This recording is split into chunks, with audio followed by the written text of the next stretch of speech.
morning, everybody. It's great to be back in town, back in my happy place. Got several happy places, but this is definitely one of them. So yes, as Cassie mentioned, this is the last Sunday of the year. Whew, what a year, huh? Some people maybe had a great year and want it to last forever. Maybe other people not so great or ready for 2025. Maybe some people are scared for 2025. It's a whole range of emotions, but that's why we're here. Living in this physical world is so that we get to experience all of that. So I want to start off with a quote from Albert Einstein. I love finding quotes that work with the spiritual that comes from scientific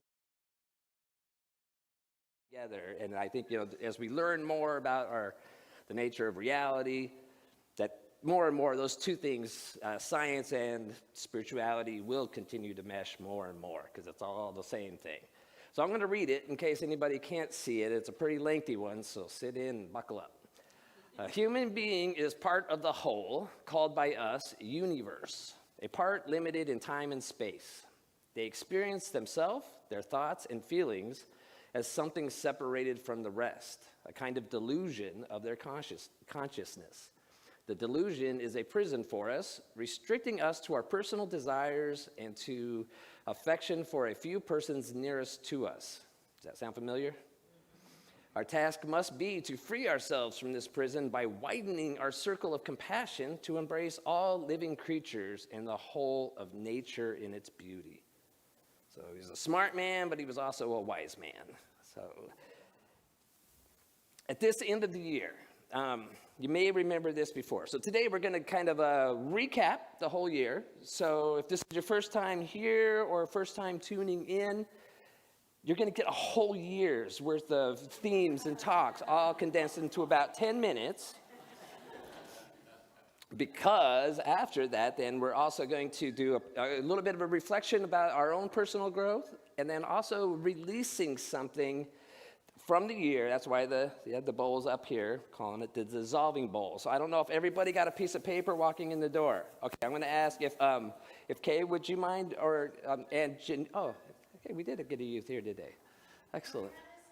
Okay, thanks, Mariana. It's great to see you. So we will pass some of those around. We're going to do the dissolving bowl and release in preparation for next week, January 5th, where we're going to do the opposite of release, and we're going to call in what it is that we're going to own for. So it's an exciting couple of weeks, and let's just jump in because, like I said, we got a lot to go. It's a whirlwind in 10 minutes. So you'll remember, as you've heard me say, Grand Rising today, that our theme for the whole year was Grand Rising. And that's what we started with in January. And the idea, you may remember, comes from a couple guys, young men that were living in a homeless shelter in Oklahoma City. And they started discovering more about themselves and embracing this kind of a personal growth. And they said, you know what? I don't want to say good morning anymore. I don't want to say it. It's not big enough for what I'm doing. I want to say Grand Rising. We are stepping into a new way of being, and I believe globally myself that we are stepping into a new way of being. We're seeing the old ways kind of crumble and kind of show their inadequacies and disparities and unfairness, and we're looking at new ways of being. So planning on a Grand Rising, it comes from our place of spiritual knowing that we are beyond our little human selves.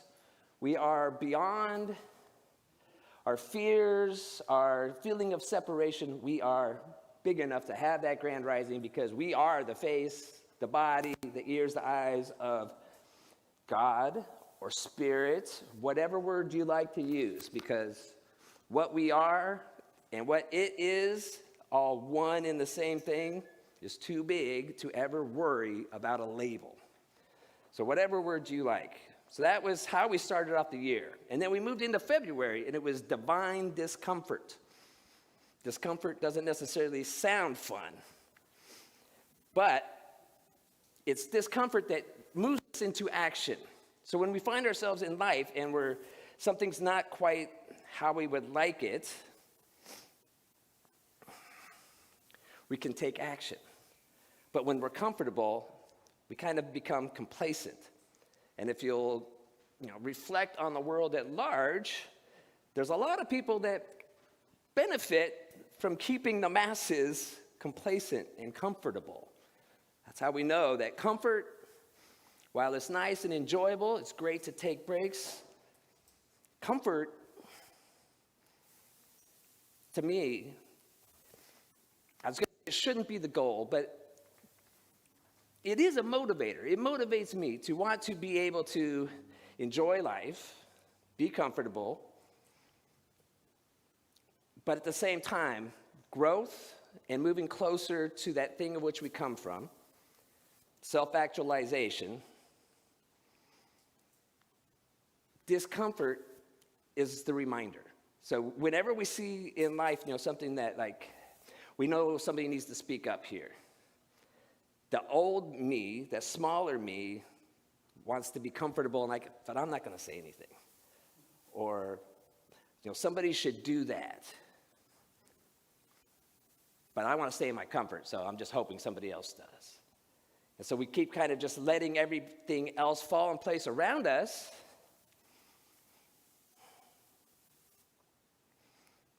But if we can lean into discomfort, then the things that irritate us, the things that point to us things that we can do better, those things become our gifts. So instead of somebody doing something that irks me, or whatever, a whole range of things that make me feel uncomfortable, instead of cursing that thing, I use it as a reminder to oh yes, I'm bigger than this. That is not enough to throw me.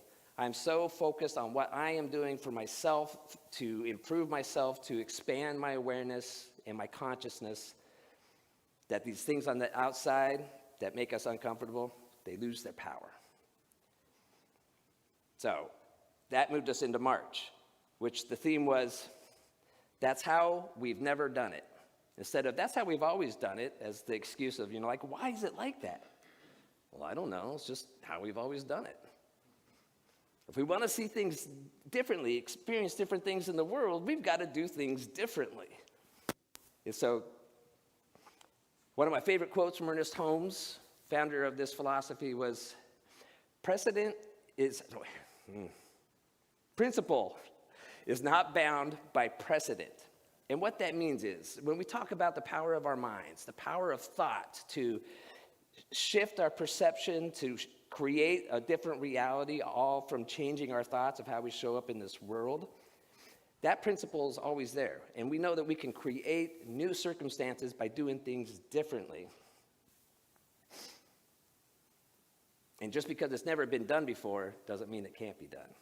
Because it's the people that realize we can do things differently that go out and change the world. So just because it's never been done that way doesn't mean that it can't be. That's a pretty common thing in therapy and practitioner sessions where we start doing our growth. The saying is, if nothing changes, nothing changes. And how often, I know that I'm still guilty of this. There's things that I want to change in my life, but if I don't actually change the habits that got me there and make new habits and new ways of moving forward to it, I'll wake up in a year from now, and whatever that situation was, it's still going to be right there. It may have changed form a little, but it's always there. So doing things differently is how we see things differently. So creating a world that works for everyone will require more and more people to say, I'm not doing it like that anymore. This system doesn't work like that anymore. What can we build in its place? How can we start thinking in different ways? Which then moves us to April, where we are looking at the gentle giants. We started with the gentle giant within. And so the idea is that sometimes people hear the word gentle, and you might think weak or soft or a pushover. That is definitely not where I'm coming from. Gentle giant. We have power within us. That life force that breathes our lungs, that beats our hearts, that created the planets and orbits them and holds the electrons together. That same power, it's the life force, and it is through every single one of us, in, through, and all around. And when we realize that we are that, then we know that the true self that I am, which is eternal and infinite, nobody can touch that. Nobody can hurt that or take away from it. This physical body, we know it's temporary, and we know at some point we will leave it behind, but there's that part of us that goes on, and that part within us can't be harmed. So it's encouraging us. Like, we still advocate for where we see change to be needed. We still speak up for ourselves. We still move ourselves when we find ourselves falling short of our goals, but we don't beat ourselves up doing it. We're gentle with ourselves, but we're still firm. And we're gentle with others, but we know that we speak up. We do things differently. We continue to recognize that that same thing that's within me, that same giant within, is within everybody else. And when we step into that knowingness, Spirit shows up with us and supports us. And through that is how we continue to grow into our May, which is from good to great to grand. So this is the whole month that we talked about Maslow's hierarchy of needs, that self-actualization is where we're all going to end up. We're on that constant upward spiral that Ernest Holmes talked about, because even when it seems and feels like we're stepping backwards, whether it's individually or collectively, there is no backwards. Everything, even when it feels like we're regressing, or when we forget the lessons that we've learned and we do that same old thing that I've done 100 times, there is no such thing as backwards, because every single experience compiles onto the other, and it builds and builds. And what we're looking for here is awareness. So self-actualization is that point of what we say enlightenment. But what our talk is today is that what Ernest Holmes wanted us to know is that we are always open at the top. Maybe you've heard that saying before. Open at the top. There's a Zen story or proverb of a person that climbed a mountain. And the saying is, when you get to the top of the mountain, you keep climbing. So even on self-actualization, when you get to your points of ahas, we talked about how we could look at somebody like an Eckhart Tolle or Jesus or the Buddha and say, wow, self-actualized. That is enlightenment. But to that person, it's just the next plateau. It's just the next place, because there is a never-ending upward spiral of evolution to where we return to that place to know who we are for the first time. Spirit knows who we are. And you could understand the concept of how an experience could be, but until you actually have that experience, you really don't know. And that's what we are doing for the Spirit, for the universe, is we are that experience for it. So when we self-actualize and pursue personal growth, that means collectively we are doing that. Even if it's only one person that is trying to reconnect with that inner presence, even if it's just one, that still means all of humanity is doing it. All of humanity is progressing. And so it really turns into a numbers game. But even just one, it's all humanity. There's only one thing. June, holy boldness, sacred audacity. If we're going to change the world, if you're going to rise, grand rising to your highest potential, it takes boldness.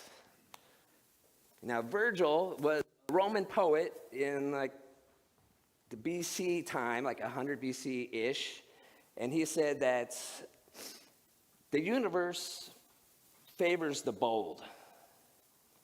When you look at the people who have done things that cause a ripple into the world, it's typically done by somebody who had the audacity, the sacred audacity to say, I want to do something different. So all the stuff that we're talking about earlier today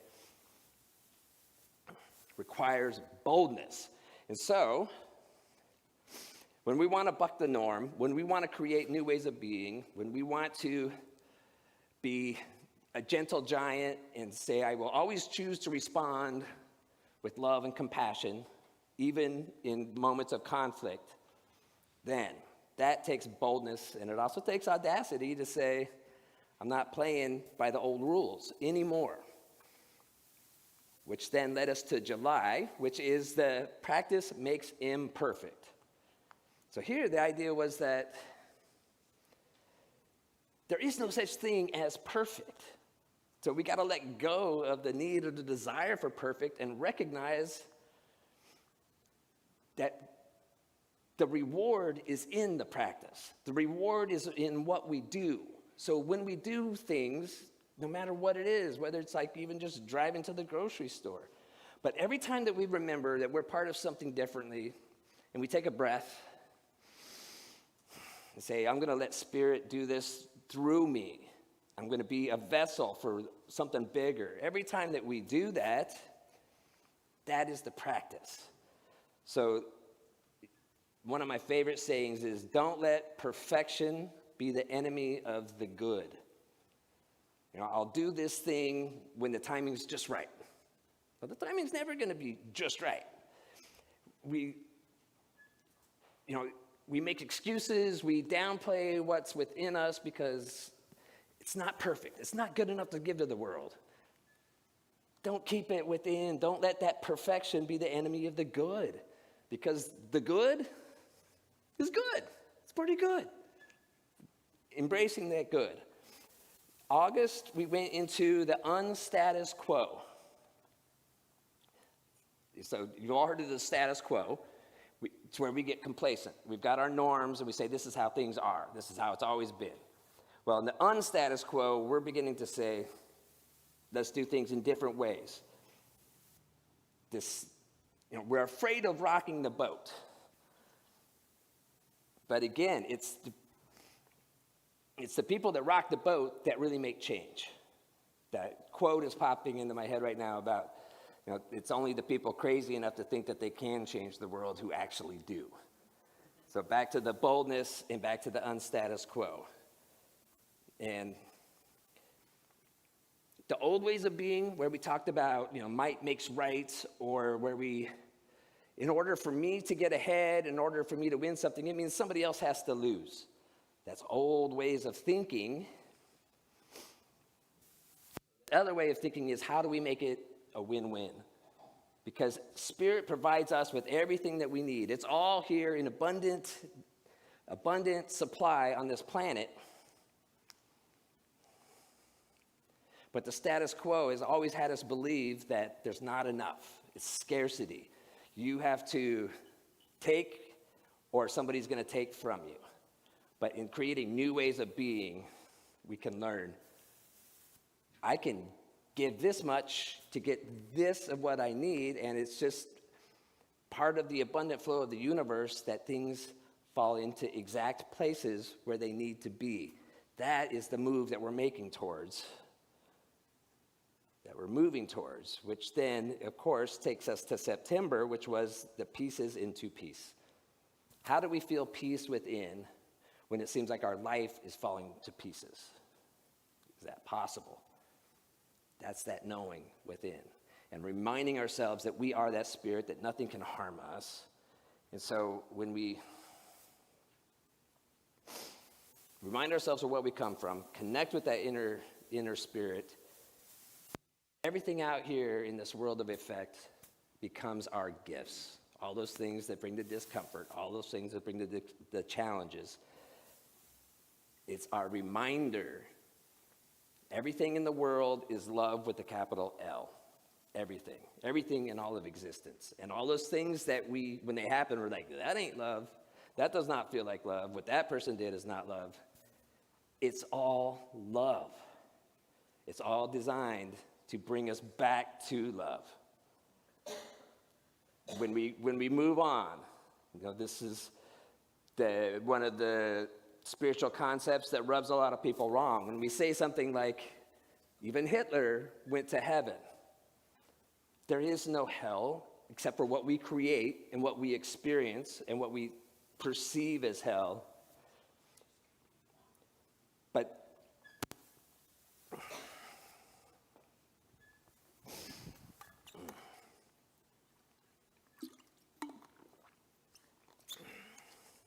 excuse me.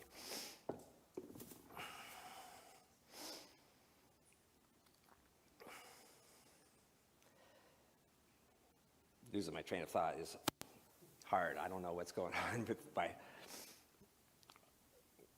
feeling my age sometimes. However, okay, so going back to this idea that the illusion of separation is where the fear comes from, and pain and chaos. But when we remind ourselves that there is within us that deeper presence, nothing out there phases us. One of my inspirations is hearing stories about people who had made bad choices. So even somebody that's on death row, somebody that's on a life sentence in prison, all the time I hear stories about people that have awakened in those positions, who have found that thing within them, that peace within. When their life is beyond gone to pieces, there is hardly anything left on the outside appearances. But these people that have that recognition of that thing that's within them, then they find a peace and a freedom that a large percentage of the population out here don't have. So finding that peace within. November, we're almost there. Just keep bearing with me here. We're almost there. November was, this was the title that I was like, oh, who picked that title for our global themes? It was A Bun Dance. Talking about the rising of the bread, and it was clever. I get where they're coming from. But it was really just talking about abundance, the abundance of the universe, reminding ourselves that we only experience lack because of our collective consciousness, because of that status quo where we've had those ideas. But moving into that place to recognize, the more we recognize the abundance in the world out there, the more that we recognize the abundance with gratitude, when we end our days with the appreciation for what we have, it seems to expand on what we have. So recognizing that we are abundant and infinite in nature. And then we finished right here in December with Stick the Landing, which was our reminder to reflect from time to time. So I want to take just a moment. I'm hoping that maybe one of those monthly summaries stirred something in you. What happened throughout this year? Just take a second and just breathe and kind of like look back into your mind's eye, however you like to do that. What changes did you implement? Did you try to do anything different this year that you haven't done before? And if so, what was the one or two things that really had the biggest impact? Because so often when we're doing our work, we get to a place where if I don't stop and reflect, I can still feel lost. I can still feel like I've got so far to go. And sometimes it even feels daunting, even hopeless. But when I look back, even just the year, when I had to kind of summarize what our year looked like for an email that I sent out, it's pretty amazing the things that have happened here at the center that all of our loving community members have done. So take a time for yourself. Pat yourself on the back. And if you feel like you've fallen short, remember your gentle giant and be gentle with yourself. But I'm hoping that everybody that's hearing these words right now can think of something that like, oh yeah, I did that. Oh yeah, this is different. I'm perceiving things differently. I'm remembering to choose compassion instead of reaction out of anger. Whatever it is, little things. Give yourself credit, because it's the unstatus quo. It's the people that are taking thought about what is out there, what's bigger, what am I a part of? To start to think about, like, how do I make this world a better place, which begins with how do I make my world a better place? Give yourself credit. And then enrich on what you've built. So at this time now, so anybody that's watching at home, you don't have to have special paper. I hope we don't really have hard surfaces, so I hope everybody, I don't know if you want to write on your phone or something, but we're going to do a little process here, and we will write on the pieces of paper that we have, and then we're going to just release it. We'll put it in the bowl. We're going to have Melissa Arterberry up here stirring it. And so it's, of course, it's symbolic. It's a ritual or ceremony to physically and visually see something being released. And then throughout the year, if it comes up again, that thing that releases, we go gentle on ourselves, and they'll say, I thought I released that. Dang it. I'm stupid. I keep doing it. None of that. It's your reminder to reflect, like, oh yeah, I dissolved it. I let it go. So just taking a second, I want to invite us all to just settle within. If you're at home, you can do this on any kind of piece of paper or, well, anything, and it can be burnt, it can be shredded, cut, whatever it is. But just take a second, and looking back over the year, however you like to get comfortable, draw on that breath within. Draw your attention to the center of your heart, and take a line from that heart space in our fourth chakra up to our head space, up to our thinking mind, bringing both together, because everything works together. So there's one infinite mind, one infinite presence, and it is all-knowing. That one mind is the same mind that provides thought for each and every person. So taking a deep breath in, the golden white light, and then as we release it, allow yourself to just completely melt into your space, knowing that you are fully supported, feeling that chair underneath you. It's the same way in life. You are supported by that one infinite intelligence, and it's always working through us. So throughout the year, with every achievement, accomplishment, or every win that we experienced, allowing yourself to reflect on those for a moment. What's that feeling in the heart space that it gives you? How do we get more of that?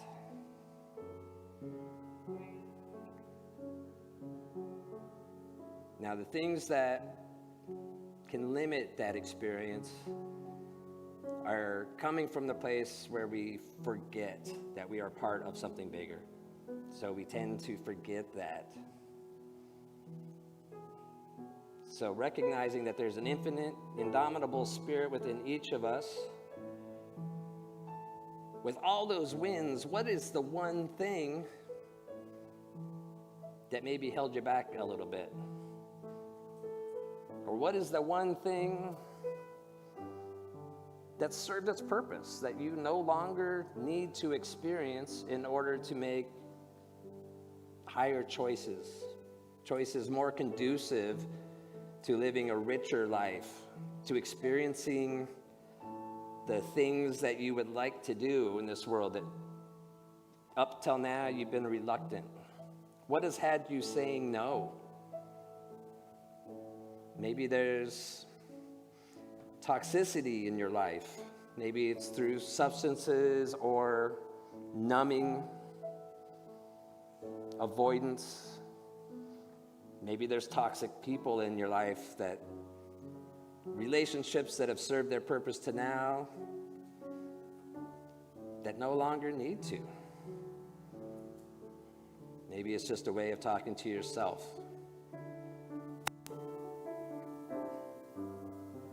So take a second and just see what wells up. Spirit knows there's one thing that you can let go right now. Maybe it's forgiveness of another. And it's not a condoning. It's not something that we are saying was okay that it happened. But forgiveness is something that we do for ourselves, because carrying that weight, that burden, holds us back from the bigger wins, the greater understandings, and more kindness in this world. So as you know what your word is, I invite you to come up to the front, place that paper into the water as Melissa stirs it into oblivion of which it came from. Nothing in this physical world is permanent. Nothing in our perceptions and the stories we tell ourselves is permanent. Love is the only real energy of the universe, and it continues on. So just go ahead and come forward as you feel comfortable and let it go. And saying within, I release this, I let it be, and so it is.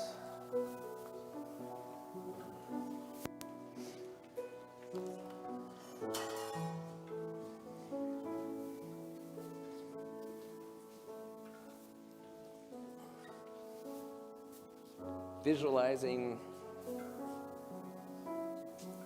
any roadblocks, any hurdles, any challenges melting away. They hold no power over myself, no power over anyone else.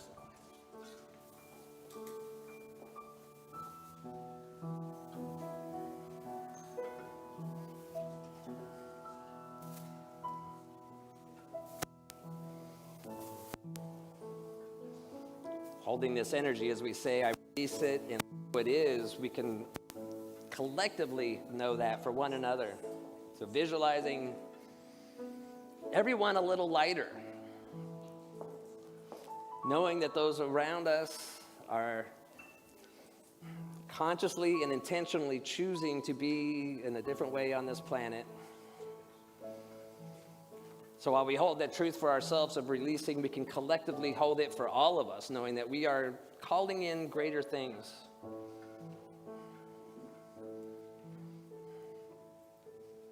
So part of this releasing is knowing that the universe abhors a vacuum.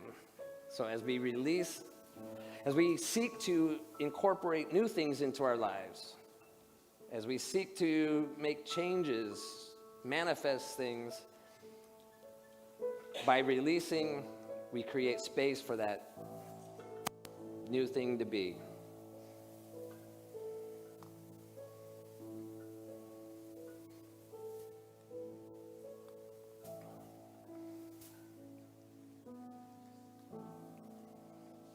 So then throughout this week, anytime that this idea comes up to you, whatever it was that you've written down, remind yourself. Say what a little prayer within, just acknowledging, like, I am a powerful spiritual being. I release that. I release that. And we can just repeat it. And as throughout the week, think about what it is that we might call in next week. Just let your imagination open up, knowing that Spirit whispers to us. And next week, we'll be doing a similar process for manifesting what we are looking for in our next year. So our spiritual principle for this week is that reminding ourselves that we are on a constant upward spiral of evolution. There's no other way it can be. Every single thing compiles to the other, to the next. It's all a learning and growing process. Our spiritual practice is the releasing ceremony that we can do throughout the week, throughout the year. Anytime that you find yourself holding to an attitude or a belief or an anger or any kind of discomfort, lean into it. What is it? What is it? How has it served me? And then how do I release it? And the act of physical act just adds to our subconscious mind to create more on our behalf. So then our affirmation for today is, I release what no longer serves, and I say yes. I gratefully embody my divine magnificence. Yes, let's do it one more time together. Really loud. I release what no longer serves, and I say yes. I gratefully embody my divine magnificence. Because each and every one of us are. Thank you. Yes, give yourselves a round of applause, because everybody that's here, it tells me you are doing your work. Just even thinking about Spirit, thinking about something bigger, and to go out of your way and show up here or to tune into YouTube, my thanks and appreciation to you. So with that being said, this week, have a wonderful week and pay attention to what comes up for you. New Year's Day, there is a World Healing Day of Meditation that you can Google and find online. Whatever you do this week, whatever you take in at this time of transition from this year into the next year, symbolically, this is a big thing. And it's as big as you want it to be. So stepping into the grand rising, we're going to move into 2025 of rising higher and digging deeper. Oh, it's going to be a good year. But it's an effort, but it's an effort that reaps results. So I hope that as you reflected back, you can see some little shifts. I love, one of my favorite things is when people come and talk to me, like, I started thinking this in this situation and it's gone. Or I did this and now I understand and I'm more happy. I feel less pain. I hope in that reflection that you came up with a couple things. If not, keep at it. This is how we do it, and this is how the world shifts. So we'll just finish real quickly. We've had a lot of prayer today, but we will make this an affirmation prayer. So, yeah. So within, there is one infinite divine presence. You are that, I am that, everything is that. And as we know that we are destined for greatness, that this planet, that this humanity, that our complete universe is magnificent beyond imagination, we embody that and allow it to be. So I give thanks for each and every person doing their work that is really creating the shift in consciousness on this planet where we can rise to our highest heights as human beings, spiritual beings, all of the above. So in gratitude for each and every person, gratitude for the law, the creative mechanism of the universe that takes our words and thoughts and makes it so. I say thank you for it all, because it's a gift to be alive here in this physical world. It's a gift to witness and share with others in spiritual community, growing and expanding. And so for all of it, I say thank you. And I release these words knowing that Spirit is always working through us, and I affirm it by us saying, and so it is. So we'll